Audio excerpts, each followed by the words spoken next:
Tekvando klubi Ulqini ka arritur një tjetër sukses të madh në arenën ndërkombëtare.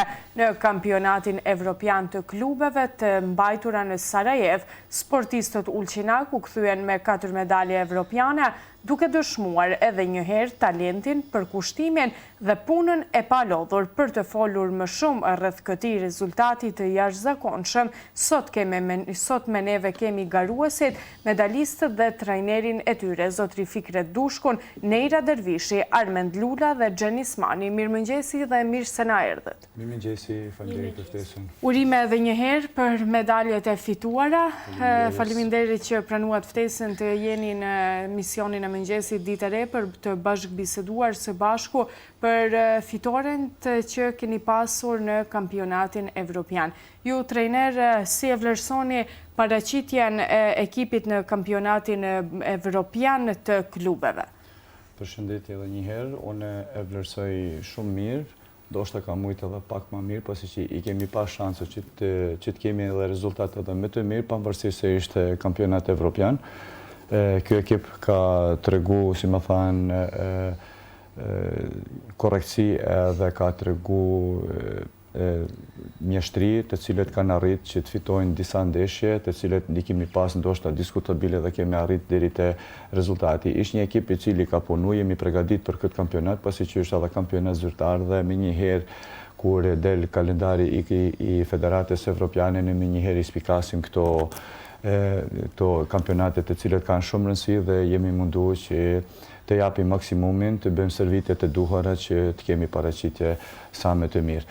Ne jemi të kënaqur me rezultatin, pasi janë 4 medalje evropiane, duke u nisë prej Gjihan Maniqit, i cili ka pas paraqitjen më të mirë, duke fituar 3 ndeshje rradhëzi.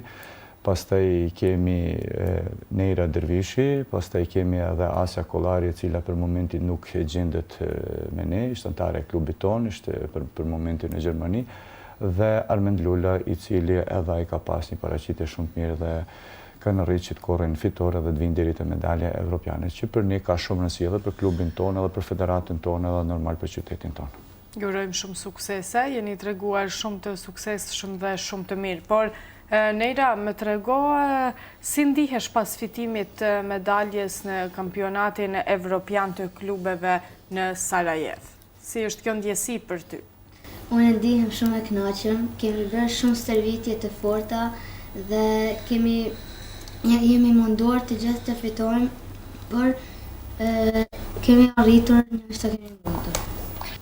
Gjihan, ke qenë edhe fituesi i vendit të dytë, nëse mund të them kështu. Sa vështirë ishte rruga për ty tek kjo medalje dhe cilat ishin ato sfida më të mëdha që ti je përballur gjatë këtij rrugtimit me to? Ishte pak e vështirë, por arritur me fitu vendin e dytë në kampionin e evropianit. Sa kohë të është dashur që ti të punosh, të ushtrosh, të stërvitesh për të arritur deri tek kampionati evropian? Mu del shumë me ushtru, por gjithë javën dhe unë ardhite për me fitu vendin e dytë në kampionin evropian. Bravo, të urojmë suksese. Armend Lula, ke qenë edhe ti një fitues i vendit të tretë. Si e sheh, çfarë do të thotë për ty të përfaqësosh vendin e Ulqinit në kampionatin evropian? Ka qenë shumë mirë, i kam luftu, i kam fitu ukraincën, britancën, por kam tret prej bosancët. Cilat kanë qenë ato sfida që ti je përballë gjatë këtyre ndeshjeve? Jam kënaqur shumë. Bravo. Me cilin nga ato ke pasur më të vështirë? Ukraincën edhe britancën kanë qenë më të lehtë. Do të thotë ky tjetri ka qenë më i vështirë, apo jo? Kurse bosanci Bosanci ka qenë më i fortë. Nuk ka problem, me rëndësi është të marrësh pjesë, pastaj me punë arrihet edhe ti mundim atëherë. 4 medalje evropiane janë një sukses i madh. Sa i kënaqur jeni me këto rezultate ju si trajner, sepse e dim që bëni një punë intenzive dhe pa u lodhur me të gjithë këto garues që tani po tregojnë një sukses të jashtëzakonshëm dhe po marrin pjesë në kampionate të ndryshme? Pa, vetë fakti që janë medalje evropiane, jemi shumë të kënaqur, ndonë se nisemi në kampionatin evropian edhe pa kurfar, si më thanë, synime, pasi që edhe kategori e shqetësohet edhe kampionati e ka atë nivelin e lartë ku edhe pse janë garus të moshës shumë të vegjël apo children si quhen në gjuhën angleze, vërtet vinë përgatitën shumë. Ne jemi mundu që t'japim maksimumin në klubin ton, duke majtë edhe kontakte me prindër, duke majtë edhe stërvite të rregullta çdo ditë të javës, nga e hënia deri të shtunën, duke përpilu programin më të mirë për ta dhe duke mbajtur atë që fëmijët edhe kjo kategori të jenë sa më tepër aktiv dhe ta kuptojnë si më hanë një shkallë pak më të lartë të seriozitetit. Fakti që janë medalje evropiane, për ne dhe më hanë vitrinën tonë, ose arhiven tonë, historikun tonë të klubit, e pasuron edhe me 4 medalje. Thash edhe një fillim, do shta kishim pas mundësi pak edhe më të mira. Besoj që Neira ishte dasht patjetër që ta kalojnë edhe gjysmën finale, mirë po janë ato emocionet ndonjëherë të cilët edhe janë kyçe për ndeshje, vendosin për ndeshje, atëherë kur ti ndoshta nuk e pret, nuk e mendon bash atëherë duhet me qenë shumë me i fokusuar. Mirë, po edhe fakti që kemi arrit deri te medalja për momentin, pasi që është edhe një kategori shumë e re, ishte një kategori e cila premton, nëse vazhdojnë me këtë ritëm të cilën janë duke vazhduar, mendoj se kemi me pas edhe rezultate edhe në të ardhmen, dhe shpresoj që këto t'japin maksimumin dhe fokusin, seriozitetin e punës mos të lëshojnë. Sportistët na treguan që kanë pasur një stërvitje intenzive dhe një përgatitje intenzive për këtë kampionat evropian. Ju si trajner, sa ishte e vështirë të stërviteni çdo ditë, keni pasur edhe ju bashkë me to një punë intenzive, cilat ishin ato sfida që jeni ballafaquar gjatë këtij rrugtimi për në kampionatin evropian? Ne mundohemi të vazhdojmë me përpilimin e programit sa më të mirë dhe sa më adekuat për këtë moshë. Sfidat janë nga më të ndryshmet, mund të ceki për shembull problemi ndoshta më kryesor është mbajtja e kilogramëve. Ajo është një sfidë shumë e madhe për shembull për këtë, pasi që duhet të ruhet ato kilot të asaj kategorie. Pastaj është sfida e ushqimit, e cila duhet keni shumë kujdes, e cila edhe më herët e kam pasur që ne kemi paksa problem këtë mënyrën e të ushqimit, domethënë nuk kemi fare ta quaj kështu disiplinë të rregullt, si më hanë pa ndonjë keq kuptim, mirë, por nuk kemi fare ndonjë disiplinë të rregullt sa i përket ushqimit. Unë mundohem që të paktën këta sportista që strikt do thotë, ama bash strikt që ta përcjellin regjimin e ushqimit, pasi që ushqimi si më hanë është burimi i energjisë, më hanë, burimi i çdo gjëje. Prandaj këto kanë qenë ato sfidat më të mëdha. Megjithëse me këtë grup ashtu siç e kam cekë edhe më herët, ky grup ka qenë një grup të cilin i kemi bashku, kemi marrë kontakte me prindër dhe jemi munduar që edhe prindërit t'i marrin disa obligime mbi veten e tyre, në bashkëpunim me mua si trajner, në mënyrë që këto garus, këto fëmijë ta ruajnë do të thotë edhe seriozitetin e punës, të jenë aktiv në trening, të vinë me rregull në trening, të respektojnë dietën e ushqimit apo programin e ushqimit në mënyrë që këta të kenë një paraqitje sa më të mirë. Pasi që variacioni i kilogramëve atëherë edhe në disa momente edhe e hup si tonë punën e trajningut, në qoftë se ti stërvitesh tu se çdo ditë bën stërvitje intenzive, mirë po nuk ke kujdes gjatë ushqimit dhe varieron me kilogram 2-3 kg poshtë, 2-3 kg lart, atëherë vjen deri te ajo që mund të hupësh edhe forcën, mund të hupësh ekuilibrin, mund të hupësh energjinë. Për atë arsye do thotë që është një grup me të cilën mundohem maksimalisht me punu së bashku me prindërit edhe me fëmijët. Neira, cili ka qenë momenti më sfidues gjatë këtij kampionati evropian për ty dhe gjatë stërvitjeve që ke pasur? Vështirësitë e mia kanë qenë rruga, sepse ishte shumë e gjatë dhe stërvitjet që kemi bërë shumë stërvitje dhe kemi ushtruar shumë. Gjihan, ku ja dedikon ti këtë sukses? Sepse ke fituar edhe vendin e dytë dhe ke bërë një punë intenzive me stërvitje dhe tani mbërrita edhe në kampionatin evropian. Për ty, si ndihesh ti? Unë ndihem shumë mirë, po sinqerisht i faliminderoj trajnerit si më arriti këtë ditë dhe prindërve të mi. Armend, ti si ndihesh për këtë fitore dhe ku ja dedikon ti këtë fitore? Ndihem shumë mirë dhe ja dedikoj këtij fitore të trajnerit dhe prindërve. Trajner, le të ndalemi pak tek kjo gjenerat. Si e shihni, çfarë e veçon këtë gjeneratën nga gjeneratat e mëparshme? Tani nuk ishte kam dhe një veçori të veçantë. Unë programi jemi klubi Taekwondo Sulqini ka qenë në këtë mënyrë të cilën unë e kam ba ekipet ndryshme dhe prej 2-3 grupeve i kam zgjedh ato të cilët unë e kam pasë vërtet dhe më hanë kanë prirje dhe se ka të garus që ose antar ka të cilët kanë prirje mi, po ndoshta nuk mund të përballojnë këtë lloj programit.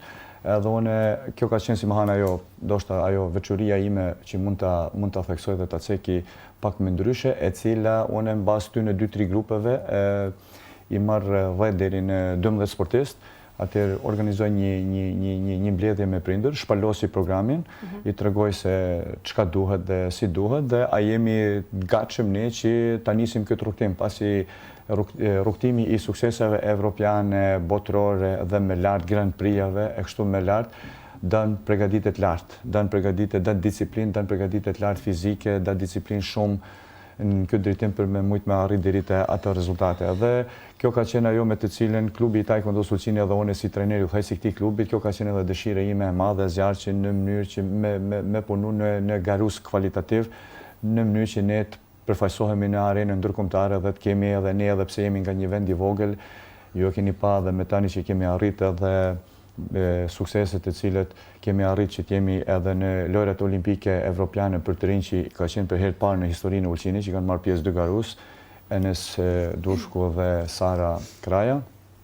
Po ashtu kemi arrit që rezultatet tona të hynë në magazinën e Komitetit Olimpik, e cila aty hynë rezultatet zyrtare, rezultatet e larta. Po ashtu kemi arrit që nëpërmjet Ministrisë Sportit, klubi Taekwondos Ulqini ketë deri me tani plot 14 bursa sportive, po ashtu kemi arrit që të kemi 5 premia nga po ashtu Ministria e Sportit, dhe tani ja kemi edhe një lajm shumë të mirë, të cilën ndoshta s'kemi dashur ta bëjmë publike, mirë po Enes Dushku mbas arritjeve dhe rezultatit të cilën kanë pas deri në muajin janar, kvalifikohet për në lojrat mediterane, të cilat do të mbahen prej muajit ngusht me 21 deri me datën 3 shtator në Itali. Shumë e bukur kjo, ne si të urojmë shumë suksese. Të gjitha këto suksese, të gjitha këto pjesëmarrje, të gjitha këto kampionate që merrni pjesë, sa ndiheni që këtu nga institucionet lokale sa i përket sportit dhe që duhet të kvalifikoheni ndoshta edhe nga ato, sa ju mbështesin dhe si ndiheni nga ky aspekt? Të thënë drejtën, tani duhet të ndajnë 2 pjesë. Në qoftë se klubi merr pjesë në turnamente internacionale të cilat nuk janë të ranguara, se këtu ka një dallim të cilën duhet ta dinë qoftë edhe pi komunës Ulqinit, qoftë antarët e komisionit, qoftë trajnerët apo klubet të cilët merren. Do të thotë turnamentet të ndryshme, turnamentet internacionale, do të thotë ndoshta deri tek këto turnamente mund të themi se edhe nuk kanë ndonjë problem të madh. Mund të gjindemi, po dhe nëse nuk mundesh të gjindesh, edhe në qoftë se po thomi nuk merr pjesë, çka nuk do ta preferoja, se prej këtyre turnamenteve fillon do të thotë rrugtimi i suksesit, deri diku një farë mënyrë mund të kuptohet, mund të pranohet. Mirë, po ajo çka unë si trajner të cilët kam arrit rezultatet, marr pjesë në kampionate evropiane, ose pa në liga botërore dhe në liga evropiane, këto janë kosto shumë të larta. Dhe këtu duhet e kam cek edhe ma herët, për shembull, ish pak a shumë në mentalitetin tonë vështirë të kuptohet që një taekwondoist, kushton 30 deri në 40.000 euro në vjet. Do të thotë ish diçka si më han pak si jo, s'po them të është fare pa pranueshme, po pak si e çuditshme për shembull për ne. Mirë po, unë kam përmend, kam cekë edhe më herët, për shembull, kam marrë shembull Maria Vuković, e cila është një atlete, e cila ka një disiplinë kapërcim me shpinë, do të thotë Fosbury, siç quhet në atletik, e cila buxhetit Malizisë, pasi që është seniore, se kategoria seniore është diçka tjetër, buxhetit Malizi ka kushtuar 120.000 euro. Tani nëse ne për atë lloj garuse nuk shprehim çudi atë, pse duhet shprehet çudi për shembull për një taekwondoes i cili kushton 30 deri në 40.000 euro. Kurse sa i përket seniori kushton për shembull një senior i turkut, ose i gjermanit, ose i rusit, ose ty në shteteve të cilët janë me ekonomi shumë të zhvilluar, i kushton 80.000 deri në 100.000 euro vjeta. Tani aty përfshihen gjitha, do të thotë. Unë kam pas cekë, kam pas përmend edhe më herës, unë to kam shumë përballë, kam shumë material për shembull këto. Unë kam pasur që vetëm ajo lidhja, vetëm ajo ndihma parë, për shembull për Sarën, për Enesin edhe për Artën, të cilët kanë qenë tragaruar shumë shkëlqyer në këtë drejtim, na shkojshin deri 1.500 deri në 2.000 euro në vit. Domethënë vetëm ajo taping, vetëm ajo lidhje, ato spray, ato kupton të cilët i kemi përdorur, domethënë mos më fol për diçka tjetër, mos më fol për fizioterapeutët, mos më fol për psikologun e sportit mental e kështu me radhë. Tani sa i përket kësaj pjese ka ngjecje, ka mungesë, edhe ngjecja dhe mungesja ishte edhe vonesa e pagesës. Ne kemi pas përkrahje nga komuna e Ulqinit, mirë po kemi pas vonesë në pagesë. Dhe kjo vonesë për shembull na ka shkaktuar shumë dame, na ka kthy shumë përmas, na ka kthy shumë rapa, dhe mu vjen keq që garus ton të Ulqinit vendas nuk e gjejnë këtë përkrahje për shembull që kam rrit po thomi me qenë në ranglistën evropiane i pari, i pesti dhe i 12, dhe vjen viti 2026 dhe nuk e gjejnë për shembull përkrahjen aty ku duhet. Përkrahja ndoshta ekziston, mirë po jo në momentin e duhur. Pastaj normal, nuk mundemi këto liga dhe këto gare, nuk mundemi të bazohemi vetëm në buxhetin e komunës Ulqinit. Na duhet patjetër sponsor. Na duhet edhe një herë aq më tepër se sa na ka financuar komuna. Domethënë komuna 50% mundën na më thanë për buxhetit të cilët i duhet klubit taekwondo Ulqini, normal aq janë edhe mositu, ne nuk them këtu diçka, ajo çka është reale, është fakt, të cilën dihen, të cilët domethënë shifet, dhe kjo është ajo me cilën ndoshta kisha pas qejf që ta bëja të dallimin, do të thotë. Sa i përket turnireve, ne si klub mund të marrim pjesë, mirë, po ku vjen pyetje ligat evropiane, botërore, Grand Prix-i, normal të shtagarus kanë qenë të financuar edhe nga Federata Malizi, edhe nga Komiteti Olimpik, të gjitha ato qëndrojnë, mirë, po vonesa vonesa mjetet financiare të cilat janë derë nga komune, dhe ka pas një vonesë e cila neve si klub dhe këtyne garuzet të cilat janë garuz të qytetit ton, na ka kushtu për kësa. Mirë po, ne do të vazhdojmë këtë pjesën e dytë, shofim se sa kemi me pas edhe paraqitje. E rëndësishme është ajo që ju nuk ndaleni dhe gjithmonë vazhdoni me suksese dhe jeni ambasadorët më të mirë të qytetit të Ulqinit. Unë juve ju uroj shumë suksese, ju falenderoj që ishit pjesë e emisionit të mëngjesit dhe shpresoj që përsëri të keni suksese të tjera të radhës. Faleminderit. Faleminderit që ishit me neve.